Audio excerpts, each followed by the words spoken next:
Eu pensei em desistir várias vezes. Várias. Eu acho que no fim do dia, o empreendedor, ele resolve dores. Ninguém se torna empreendedor, ou meio que vai vindo no decorrer e conforme ele vai se evoluindo e se desenvolvendo. Eu adoro ler, eu não sou a pessoa mais inteligente do mundo, eu diria que eu sou super esforçado. Paternidade é algo que me encanta. Eu acho que hoje os filhos não precisam de pais perfeitos, eles precisam de pais presentes, pais autênticos. Eu sei lidar muito bem com a ausência, mas essa ausência e essa falta e essa saudade, ela não me paralisa.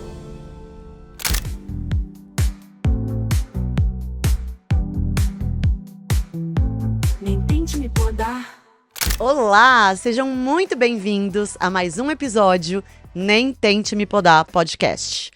E hoje eu vou conversar com uma pessoa muito autêntica, super engraçada, eu tenho certeza que vocês vão se divertir muito, mas antes eu quero apresentá-lo. Hoje eu tô aqui com o Bruno Passarelli, pai da Alice, triatleta amador e viajante apaixonado por explorar culturas ao redor do mundo. Fortalece com certeza sua resiliência. CEO do maior marketplace de educação do Brasil, liderando uma plataforma com mais de 130 milhões de acessos anuais e mais de 1,6 milhão de alunos matriculados. À frente da Quero Educação, eu acredito que muita gente deva conhecer. Conduz iniciativas inovadoras, como a criação da Alevo, que eu quero saber um pouquinho mais, mas é uma solução pioneira que impulsiona a transformação pessoal e profissional. Ele é um empreendedor serial killer? Não. É empreendedor serial, ele vai contar um pouquinho o que é. Fundou e vendeu 2 startups bem-sucedidas, Descubra o Mundo e Escola, consolidando sua expertise em inovação tecnológica, execução estratégica e escalabilidade. Muito importante. Bem-vindo, Bruno. Obrigado, Cris. Muito bom te ter aqui. Prazer. Hoje a gente vai bater um papo muito agradável. Ótimo. Vou te perguntar um monte de coisa aqui também sobre a vida do Bruno. Excelente. Mas antes eu quero saber um pouco sobre o Bruno empreendedor, que você é desde sempre. E também, o que te fez chegar ao empreendedorismo? O que mais te motivou? É uma boa pergunta. Eu acho que no fim do dia, o empreendedor, ele resolve dores. Então, no fim do dia, você não consegue construir um negócio se você não estiver realmente servindo ou resolvendo uma determinada dor. Então, acho que parte dessa vontade de ajudar e de solucionar problemas, então não se contentar da forma como as coisas são feitas. E aí eu acho que a partir disso tudo, você consegue encontrar um propósito maior de servir, de entender o que você pode mudar, como você pode mudar, entre outras coisas. Então acho que no fim do dia, ninguém se torna empreendedor ou começa a ser empreendedor, ele meio que vai vindo no decorrer e conforme ele vai se evoluindo e se desenvolvendo. Com certeza. Mas não teve ali algum momento na sua história que você sentiu que, de fato, você pensava fora da caixa e que você queria explorar mais coisas do que estar apenas numa única função em uma empresa específica? Eu acho que vem muito do servir, né? Então, a minha vontade de empreender, ela surgiu quando eu estava trabalhando na Ambev. Então, eu tive a oportunidade de morar fora, viajei para alguns lugares, como você mencionou no começo. E quando eu voltei, fui trabalhar na Ambev, na divisão internacional deles, na cervejaria que se chama Labá.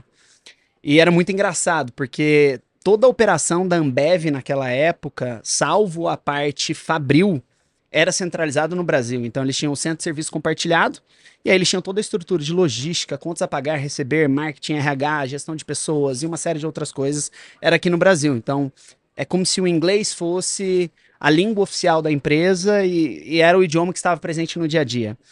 E era muito engraçado, porque apesar de ser a língua oficial, os meus colegas de trabalho, alguns tinham uma dificuldade. Então, vira e mexe, a minha gestora, um par meu falava, cara, me ajuda a participar desse call para você entender e me ajudar a me comunicar, a me explicar, enfim. E a partir disso, eu tinha acabado de voltar da Inglaterra, então meu inglês estava super bom, morei 2 anos lá.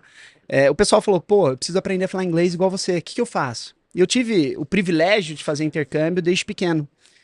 E isso fez com que, obviamente, eu me desenvolvesse, me capacitasse muito fácil no idioma. E aí eu comecei a ajudar essas pessoas. Então eu ajudei eles de forma involuntária a fazer intercâmbio, a viajar, a conhecer destinos, como eu já tinha viajado na época para 38 países, se eu não me engano, 40 talvez. As pessoas me perguntavam, pediam dica, para onde eu vou, como que eu viajo de forma econômica ou qualquer outra coisa. Então, acho que a partir desse propósito de servir, eu acho que aí despertou a vontade e a necessidade, obviamente, de empreender. E eu realmente, eu trabalhava, mas eu não me via fazendo aquilo, né? Então, eu acho que eu não nasci para ser um empregado. E eu acho que tá tudo bem com isso, né? Eu acho que existem o Perfis ônus e o bônus de diferentes. cada decisão. É isso, é muito perfil. E empreender não é para todo mundo. Fácil. Você vai abrir mão de diversas coisas, você vai se abdicar e vai fazer algumas escolhas que talvez você só vai colher no futuro. E talvez um futuro muito distante. Com certeza, com certeza. Não é fácil, o caminho não é fácil. É pra corajosos, mas também tem que ter coragem pra estar numa empresa, num cargo, num lugar específico. Mas o que eu gostei muito que o Bruno trouxe, que eu acho que tem tudo a ver com a nossa intenção aqui, pra eu não mudar a palavra que eu quero trazer, é propósito, né? E com propósito a gente consegue chegar em lugares muito mais longe do que a gente imaginou. É isso. Então, eu queria saber um pouco mais. Você fundou e vendeu 2 startups. Quais medos surgiram quando você decidiu abrir mão de algo que você criou do zero? Olha, eu acho que empreender é uma montanha-russa de emoções, assim. Eu acho que num dia você vai dominar o mundo, no outro, fudeu, né? Eu vou quebrar. O que eu vou fazer com essas pessoas? Eu tenho X famílias que dependem de mim. Aí no dia seguinte você, não, tá tudo bem, vai passar. Enfim, acho que são realmente emoções. Todos os dias você vai ter uma emoção diferente, é do 0 ao 1000, em questão de dias, né? Eu acho que é muito difícil pro pai ele largar o filho. E isso é muito engraçado, porque eu me juntei à Quero Educação quando eles compraram essa empresa. Então, isso há 4 anos e 3 meses, mais ou menos. E até hoje eu tenho um desejo dentro de mim de reativar o produto de intercâmbio.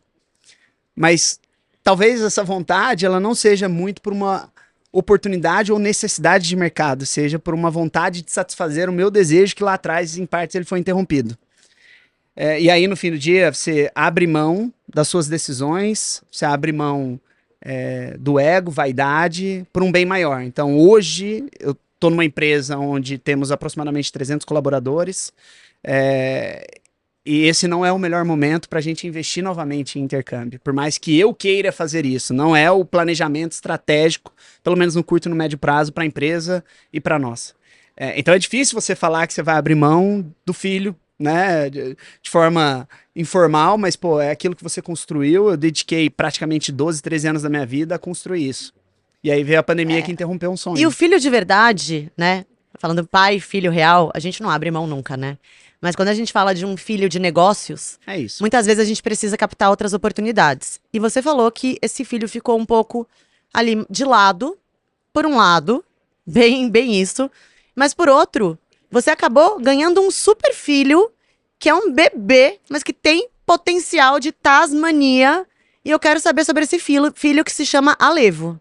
Cara, excelente. Eu acho que quando você pensa em empreendedorismo, é muito importante você entender o que é TAM, né? Que é o Total Addressable Market. Então, qual é o tamanho desse mercado?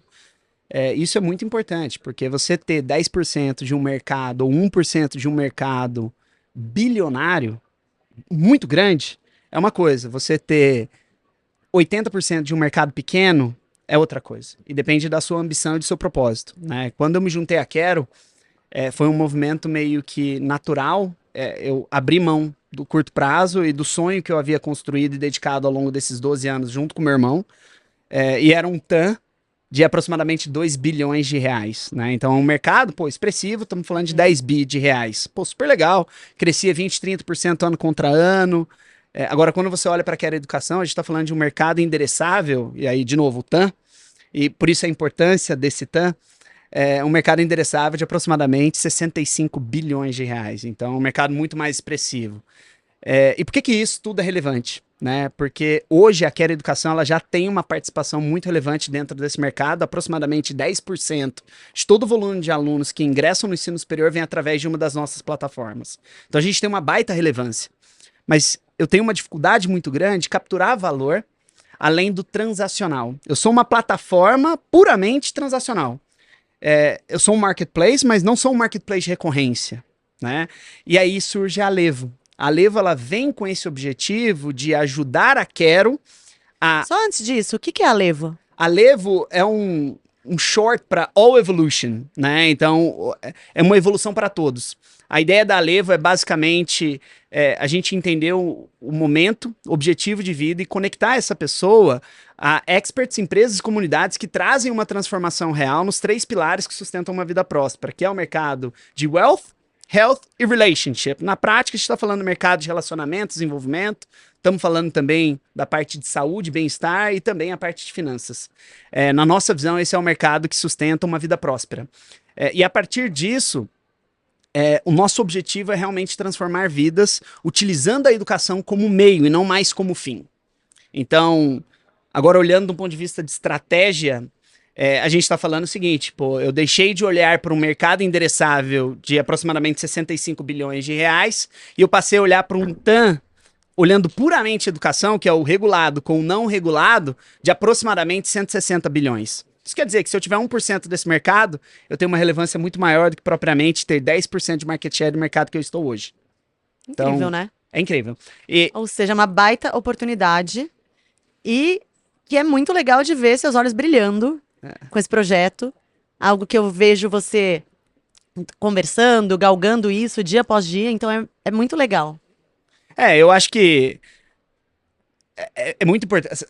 Eu já falei algumas vezes pra você, você sabe, eu adoro ler, eu não sou a pessoa mais inteligente do mundo, eu diria que eu sou super esforçado. Isso é muito engraçado, porque eu sou o primeiro C-Level da Quero Educação que não é iteano. Explique o que é iteano. Iteanos são pessoas que fizeram ITA. Então a Quero surgiu dentro do Instituto Tecnológico de Aeronáutica, que é uma das faculdades mais difíceis do Brasil, e uma das mais renomadas do mundo, é o MIT brasileiro. E todos os C-levels da Quero até então eram iteanos. E eu fui o primeiro não iteano. Eu fiz PUC, né? Mas eu obtive o meu conhecimento através do dia a dia, da vida e do empreendedorismo. Porque eu acho que, cara, não existe MBA melhor do que na prática você construir um negócio e você tocar um negócio e escalar isso. Acho que vocês, melhor do que ninguém, sabem disso. Não é fácil você sair do 0 a 1 milhão, do 1 milhão a 100 milhões e transformar e criar um impacto e construir um legado. E muito menos construir uma categoria. Né? Isso eu acho fascinante o que vocês conseguiram fazer, que é hoje vocês transformaram um objeto comum, que era um caderno, em um objeto de desejo. E o mais impressionante disso tudo é que vocês conseguiram, além de construir essa categoria, vocês viraram objeto de falsificação. Isso mostra quão forte vocês estão na sua essência, no seu propósito e na sua missão. Então, não é trivial. Né? Então, eu gosto muito disso. Eu sempre falo que tudo que é desejado é copiado. É isso. E a gente vê que tá no caminho certo. É isso. Né? É isso. Isso é um bom sinal. Vocês realmente estão no caminho certo. E aí, por que eu tava falando tudo isso? Porque eu gosto de ler. Eu cheguei a ler uma época 52 livros em um ano. Então isso dá mais ou menos um livro por semana. Eu adoro ler e essa é a forma que eu encontrei de me educar, fazer cursos, entre outras coisas. E tem um cara que eu adoro, que é o Simon Sinek, que ele fala muito sobre o Starts With Why, né? Que é o conceito do Golden Circle. Então, você não começa fazendo o what, que é o que você faz, como você faz. Isso é indiferente. Você começa pelo why. Por que você faz o que você faz? E eu acho que isso está muito relacionado a propósito. E no fim do dia, o dinheiro ele é uma consequência. Né? O Naval Rajvansh, que eu não sei o sobrenome dele, é um nome difícil, mas ele fala que as pessoas eles buscam dinheiro, saúde e felicidade. Mas que na vida a gente deveria trabalhar de forma inversa. Primeiro é felicidade, depois saúde, e o dinheiro ele é o meio, não é o fim. Né? Então você tem que desfrutar o trajeto, né? Não é chegar no topo da montanha que é o que é gratificante, é o processo em si. Eu não tenho dúvida disso. E eu falo muito isso com vocês aqui nesse podcast, que é algo que é muito da minha essência. Eu sempre fui assim, eu já passei por situações muito parecidas com as do Bruno, de ter que me reinventar e ter que entender o que estava acontecendo e muitas vezes entender que eu não cabia naquele lugar, mas que eu não ia me podar para ficar ali. E foi através disso que eu consegui alcançar tantas coisas na minha vida. E o que você trouxe, que é muito importante, é que a informação, o estudo, de fato, né, eu acho que edificam demais o homem. Isso é muito importante. Não só o homem, acho que o ser humano. O homem que eu quero dizer é o ser humano. É isso. Né? É. Porque todos nós precisamos estar instruídos. Não adianta nada eu querer falar sobre o meu propósito se eu não sei como. É isso. Então, isso é o básico. Acho que a gente falou bastante aqui de negócios, né? Mas eu quero saber os seus múltiplos papéis de pai e atleta, além do empreendedor que a gente já falou. Como é que você se descreve fora dos títulos profissionais? Olha, o atleta ultimamente tá um pouco difícil. Se eu soubesse dessa entrevista, teria tomado um Mounjaro antes, né, pra estar slim, porque Bruno, não dá.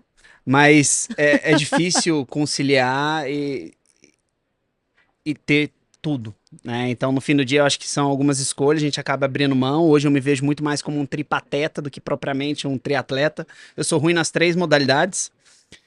E o outro papel, eu acho que eu desempenho um papel de forma muito positiva. A paternidade é algo que me encanta.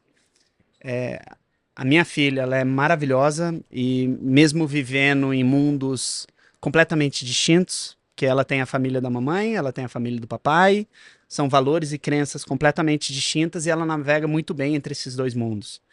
E eu acho que parte disso tem uma parcela muito grande da dos meus valores, do que eu acredito e do que eu tento transferir para ela.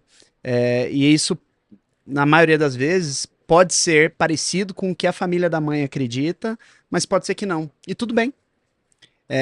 Eu acho que não existe certo ou errado aqui, né? Eu acho que hoje os filhos não precisam de pais perfeitos. Eles precisam de pais presentes. Eles precisam de pais autênticos. Eu brinco com a minha filha e eu falo em casa assim, pô, papai é um bobo alegre. E ela vira pra mim e fala, papai, você não é bobo. E isso pra mim é maravilhoso, porque eu sou com ela a pessoa que eu sou, né? Então, e não é sobre quantidade, é sobre qualidade. A minha rotina, ela é muito intensa. Então, eu divido hoje o meu dia, o meu tempo, em 3 cidades, né? Então, é João Pessoa, que é onde a minha filha mora, São José dos Campos, que é onde é a minha empresa, e São Paulo, que é onde eu acabo ficando. Eu tenho diversas reuniões aqui. Então, é uma rotina intensa, mas eu não abro mão de estar 2 finais de semana por mês com ela em João Pessoa. E quando eu estou com ela, eu estou 100% presente.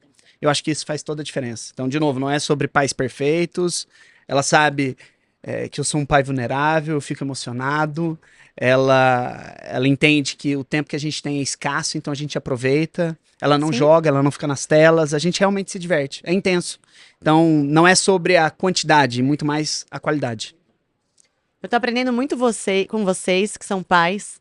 Recebi também a Raíssa, que me explicou muita coisa sobre esse universo e como ela conseguiu chegar perto. Ela tem 4 filhos. E ela contou exatamente isso. Que ela aprendeu que a criança demanda. Não é o pai que tem que ficar. Vem aqui, olha aqui essa brincadeira. Vamos brincar agora disso e daquilo? É Que, isso. pelo contrário, a criança ela só quer o pai ou a mãe por perto. E no fim das contas, todos vocês estão tentando fazer o melhor que vocês podem. Uhum. É isso. Então não tem certo e errado, É né? isso. E o que você acha que a Alice mais admira em você? Isso é uma boa pergunta.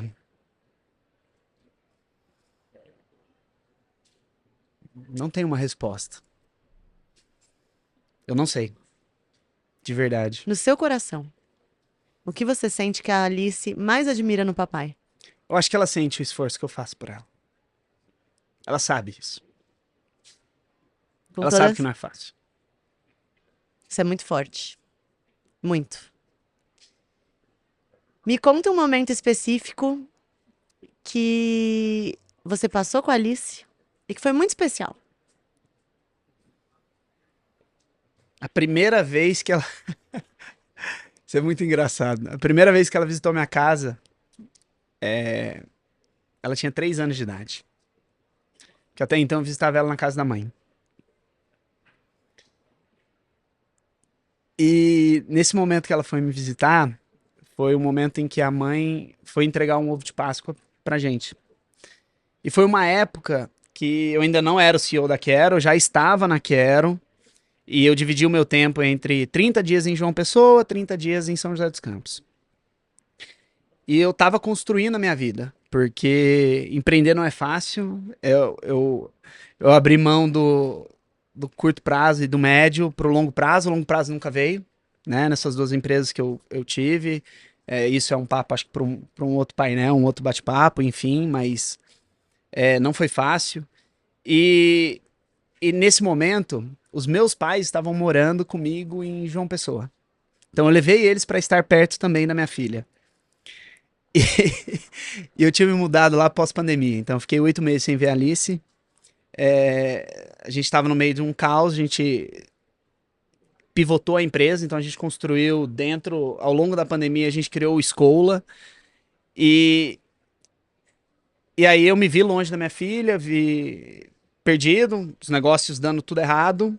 E eu falei, pô, já que eu tô aqui trabalhando remotamente, né, tá todo mundo em casa, por que não me mudar pra João Pessoa? Aí foi eu e meu cachorrinho pra lá. Nisso, meus pais, minha mãe em especial, falou pra mim, pô, filho, você vai passar o Natal aí sozinho? Porque minha filha não ia passar o Natal e o Ano Novo comigo. E eu falei, vou. Vai eu e o Bud, que na época era meu cachorrinho. E ela falou, posso ir passar aí com você? Eu, claro. Aí nisso foi minha mãe e minha avó. E eu tinha alugado um apartamento pequenininho, era um apartamento de um quarto, tinha 30 e pouco, 40 metros quadrados, que pra mim, um pai solteiro, com um cachorrinho, trabalhando de home office enquanto estava lá, era perfeito. Uhum. E aí a Alice resolveu visitar minha casa. E nisso estava morando a minha avó, o meu pai, minha mãe e eu. E o meu cachorro. E aí a Alice entrou em casa e falou: Nossa, papai, que legal! Onde é que você dorme? Aí eu, aqui nesse quarto. E a Bisa? Falei, nesse quarto. E o vovô e a vovó? Falei, o vovô dorme na sala e a vovó dorme com a Bisa na cama. Aí ela entrou no quarto, tinha uma cama. Ela virou, papai, mas aonde você dorme? Falei, ali no chão, filha. Ela olhou e falou, que legal, você dorme no chão. Cara, a ingenuidade da criança é maravilhoso. E isso pra mim foi um momento que me marcou muito, porque pra ela tudo tava bom, não era o que eu tinha naquela época ou o que eu deixava de ter. Ela viu em algo tão simples, algo diferente e legal. Então isso pra mim foi super especial. E aí, obviamente, acho que depois disso, o primeiro Dia dos Pais que a gente passou junto. Isso foi incrível. Nossa, Incrível. sensacional. E é isso, a criança, ela não precisa de nada além de Não. amor, de cuidado, de olhar. E tem muita gente que acaba tentando, né, suprir o amor da distância com brinquedo, com um monte de coisa, com tudo fácil, e a criança ela cresce infeliz, cresce frustrada. Então, que maravilhoso. Essa história é maravilhosa, amei. Amei, amei, amei. E agora, mudando um pouquinho, como é que a paternidade influenciou sua abordagem em relação ao sucesso e ao fracasso profissional? Olha, eu acho que primeira coisa é que isso me forjou. Então, isso não quer dizer que eu tenha um coração de pedras, tá? Mas no fim do dia, eu sei lidar muito bem com a ausência.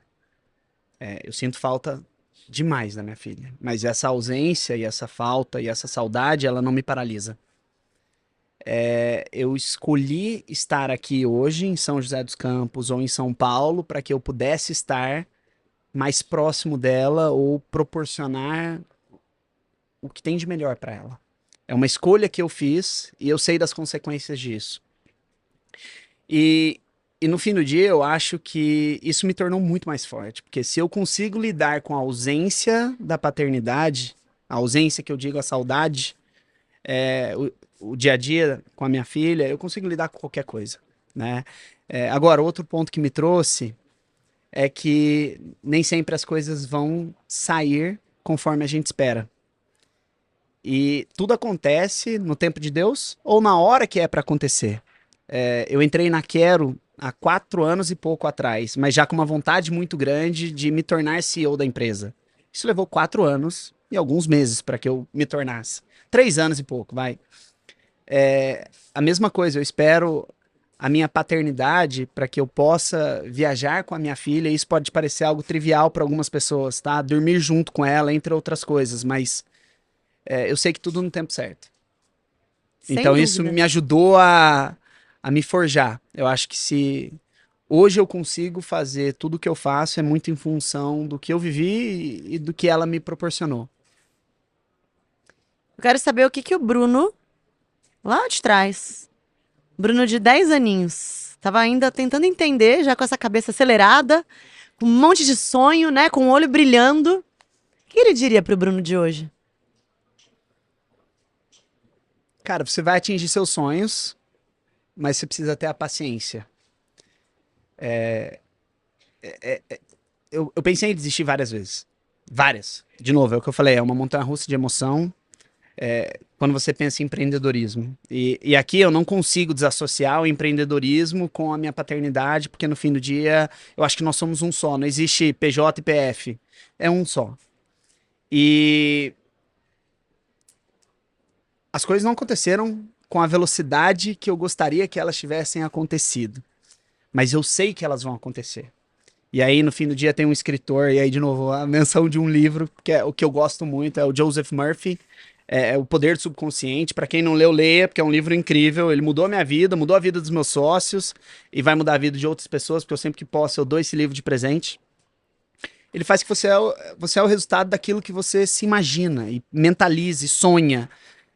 Não é sobre pensar, é sobre sentir. Se você não consegue sentir que você chegou lá, você não vai chegar. É isso. Então, eu diria pro Bruno que, cara, você tá no caminho certo, só não vai ser tão rápido quanto você espera. Mas no fim do dia as coisas acontecem quando elas devem acontecer, no momento que elas têm que acontecer. Com certeza. Adorei. Eu acho que a gente tá quase chegando ao final. Mas antes, a gente tem um quadro que é o ping-pong. Boa. E eu quero saber, com poucas palavras, ou com uma única palavra, algumas coisas. Ser pai é Descobriu o que é amor incondicional. a maior alegria da paternidade. Ouvir um eu te amo. Papai, tô com saudade. Isso é indescritível. E eu falo saudade porque a forma como eu me comunico com a minha filha quando eu tô longe é através de mensagem, via iMessage, né? Ela não tem WhatsApp, ela não tem Instagram, mas eu dei um tablet para ela para que a gente pudesse comunicar nos momentos de saudade. Então todos os dias a gente troca mensagem. E ouvir um bom dia, papai. O senhor está bem? Tô com saudade, é o que me move. A palavra que define sua filha. Um dia eu li que o significado do nome Alice era doçura, era imaginação, era autenticidade. Alice é tudo isso. Só coisa maravilhosa. É realmente incrível. Sua maior qualidade. Eu acho que eu sou ultra determinado e super focado em um resultado e um objetivo. Seu maior medo. Eu tinha esse medo antes de não construir um vínculo com a minha filha, dado a ausência. A ausência que eu digo, não estar presente no dia a dia. Eu sou pai separado, então o meu medo era a minha filha não se conectar comigo ou com a minha família. E isso, graças a Deus, já foi. Hoje eu não tenho mais medo. Seu maior defeito. Sou muito cabeçudo. Muito. Até que me prove o contrário, mantenho minha opinião. Você é taurino? Não. Eu sou o cão do cão. Eu sou Áries com ascendente em Áries. Nossa. Pensa num bicho cabeçudo, difícil. Misericórdia, meu isso. Deus. É. Olha, boa sorte. Boa sorte. Seu lugar favorito no mundo. Pertinho da Alice e dos que eu amo. Então, estar com a minha filha, minha família e os meus amores, as pessoas que eu gosto. Sua atividade favorita. Eu gosto muito de ler e gosto de pedalar. Apesar de não ser muito bom, eu gosto do triatlon. Mas eu li aqui que você também é muito fã de assistir série e filme, não? Eu gosto, exatamente. Na verdade, é um momento meu de descompressão, assim. A minha cabeça é insana. É um ritmo... É difícil de acompanhar, às vezes, meus pensamentos, inclusive... A minha fala não acompanha meu pensamento. E é normal, quem convive comigo sabe disso. E quando eu assisto série, filme, é o meu momento. Eu consigo realmente relaxar. Você é do dia ou da noite? Sem dúvida nenhuma do dia. Do dia? Do dia. Qual que é Acordo super cedo. qual que é a sua marca favorita? Marca favorita? Marca, número 1, veio à cabeça. Ah, talvez Insider, eu gosto de Insider. Básico, roupa preta, bonita, eu Insider. curto. Insider, patrocina. Me patrocina. Eu gosto. Hora de pedir aquele jabazinho, né? É isso aí, vai que, né? Sim. E do triatlon, qual que é dos três o que você gosta um pouco mais que o outro? Porque eu sei que você não ama, mas qual que é o que você gosta um pouquinho O mais? que eu mais gosto é a bicicleta, é o ciclismo. Isso eu realmente gosto. Eu me divirto fazendo. A corrida pra mim é o mais difícil. E aí até um caso aqui. Eu tento passar muito pra minha filha alguns valores, né? E quando eu consegui ter a guarda compartilhada, após alguns anos de, de briga, entre aspas, para regularizar esse De luta. processo. De luta. Acho que essa é a melhor palavra, Cris. Obrigado. Eu prometi pra mim mesmo que eu iria fazer uma maratona. E eu fui contar isso pra minha filha. E ela falou: papai, o que é uma maratona? Eu falei: papai vai correr 42 quilômetros. Eu já tinha feito umas 3 meias maratonas, né? Mas nunca fiz uma maratona. E ela falou: mas por que você vai correr tudo isso? E aí eu dei pra ela a noção, né? Olha, é como se você fosse daqui pra Recife, ou próximo de Recife e tal. Papai, mas por que você vai correr? Você não gosta de correr, você odeia correr. Eu falei: sim, filha, mas é uma das poucas coisas na vida que o papai tem direito de escolha. Eu não gosto de fazer, mas eu vou fazer porque eu escolhi. E muitas vezes na vida a gente vai ter que fazer coisas que a gente não quer fazer. Que é isso. A vida é assim. Eu amei esse exemplo. Amei. Um filme. Um. Um filme.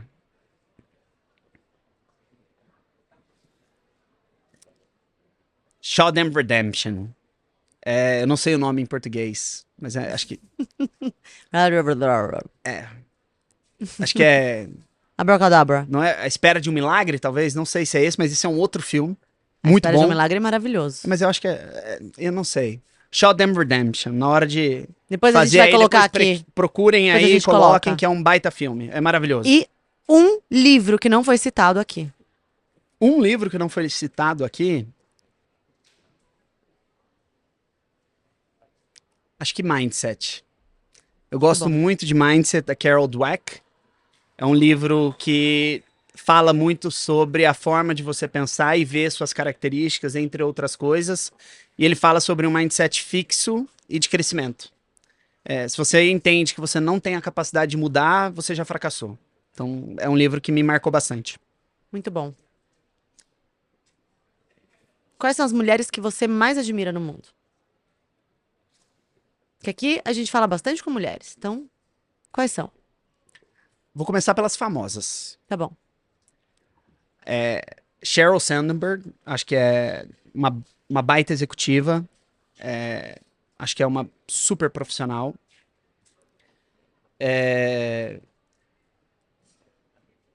Agora, dos não famosos. A minha mãe. Eu acho que ela me mostra todos os dias que a gente tem a força necessária dentro de nós. A minha namorada me inspira muito. Acho que ela é uma mulher super determinada, guerreira e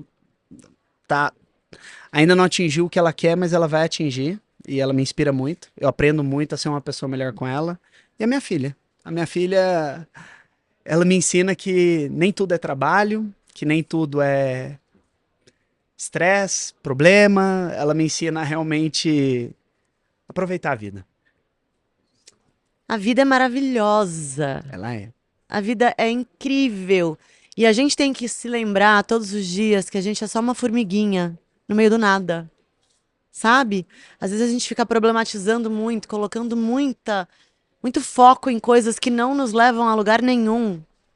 E é muito importante a gente se lembrar todos os dias que o maior presente que a gente tem é esse momento que eu tô aqui agora com o Bruno. É isso.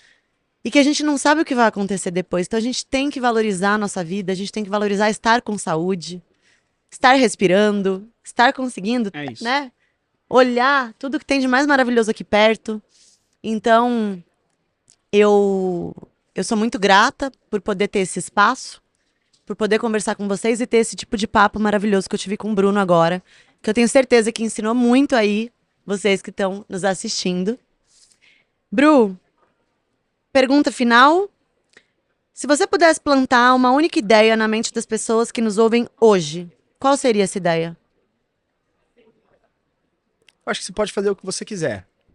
É só você saber que para cada escolha há uma renúncia. No fim do dia é isso. Você pode ser o que você quiser. E aí, eu acho que eu cheguei até a encaminhar para você e compartilhar esse vídeo, que é o Close the Gap.